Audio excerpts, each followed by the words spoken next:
Aujourd'hui, le couple musulman est difficile à consolider, plus difficile qu'à l'époque de nos parents, par exemple. Euh, D'abord pour une raison bien simple, c'est d'abord on est davantage les enfants de notre époque que les enfants de nos parents. Ouais. Il est en fait pas plus difficile à consolider que les autres, les couples non musulmans, parce qu'il a les mêmes problèmes.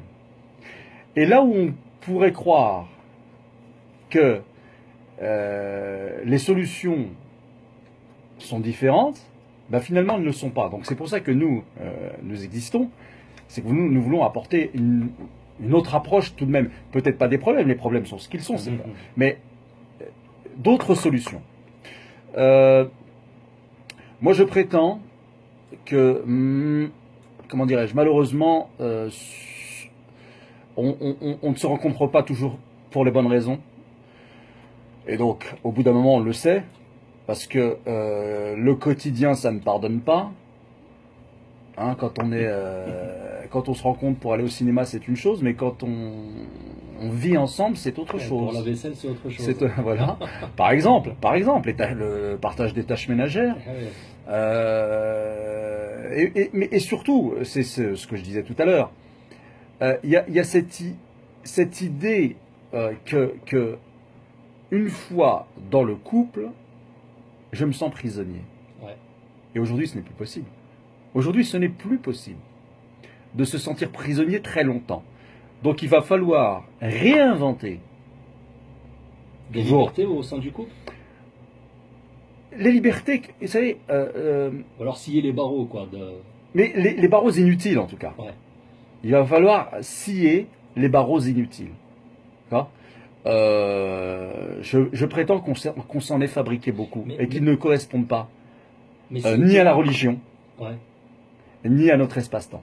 ouais. Mais quels sont ces barreaux qui sont virtuels, en toute somme? Quels sont ces barreaux qui nous font croire qu'en réalité on est prisonnier du couple? Bah, des fois, on se les invente nous-mêmes, hein, Bah des oui, fois, hein, on se les construit parce nous-mêmes dans notre qu'initialement les tête. gens se marient parce qu'ils le veulent bien. Bien sûr, bien sûr. Généralement, Ouais, hein, il y a pas de mariage forcé dans notre communauté, généralement. ouais. C'est faux, c'est un fantasme. Il y en a, ça existe, évidemment, certainement, mais en majorité, c'est des gens qui le veulent bien. Bien sûr. Et c'est des gens qui n'y arrivent pas, même, qui voudraient se marier, beaucoup, et qui ne trouvent pas l'âme sœur. Mais c'est vrai que les barreaux, on se les fabrique nous-mêmes. Donc déjà ceux-là, normalement, bah, on va cesser de se les fabriquer. Et on va aussi scier ceux que on fabrique pour nous.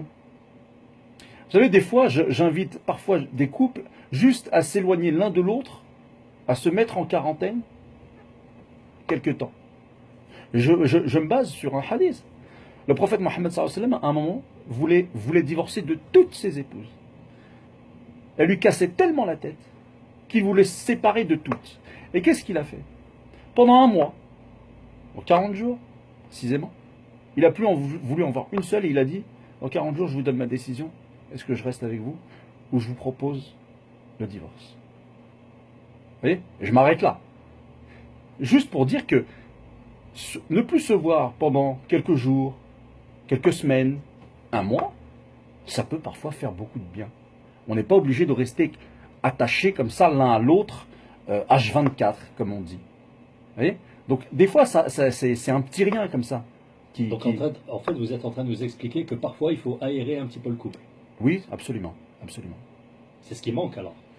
Pour certains couples que je vois, ça Clairement. suffit, ça Ouais. suffirait largement, vraiment. Mais est-ce que la routine aussi a un L'usure du rôle? couple. Ouais, voilà, la routine qui s'installe au bout de quelques mois, quelques années de mariage, même dès le départ, hein, tu as une espèce de routine qui s'installe et puis bof. Surtout quand, tout à l'heure vous le disiez, des gens qui étaient très libres avant de se marier, qui pouvaient faire ce qu'ils voulaient alors qu'ils voulaient, rentrer tard, rentrer tôt, voilà quoi, ils n'avaient peut-être pas aussi la vie aussi structurée que quand on est marié. D'où notre questionnaire, justement. Ouais. On a des questions aussi concrètes que, voilà, votre conjoint doit aller à un séminaire pendant un week-end. Ah ouais. Comment réagissez-vous?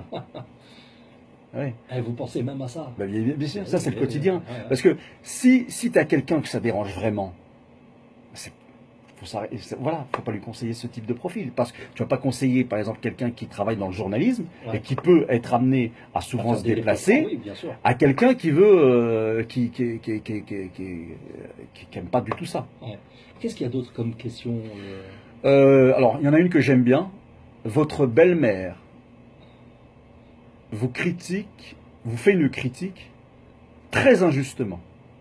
Elle vous fait une critique, elle est très injuste. Hein. Comment réagissez-vous? Je sens que les auditeurs là sont en train de rigoler. Mais bien sûr, mais parce que c'est parfois sur quoi s'embrouillent les gens aussi? Ouais, bah, sur les belles-mères. Sur les belles-mères. Donc voilà, tu as une belle-mère, vous avez une belle-mère qui vous critique de manière la plus injuste qui soit. Il y a un petit croco et voilà. Comment vous réagissez? Oh là là, et toi, comment tu réagis, Nader? Alors, est-ce qu'on prend sur soi? Ou est-ce qu'on dit à la belle-mère, belle maman, là vous allez trop loin? Comment ça se passe? Ouais. Donc voilà, on a des questions sur la vie familiale, sur la vie quotidienne, sur la vie spirituelle, sur l'estime de soi. Ouais. Ouais. Voilà. Pour justement affiner profil. Bon, c'est presque la fin de cette émission. Je vais vous laisser.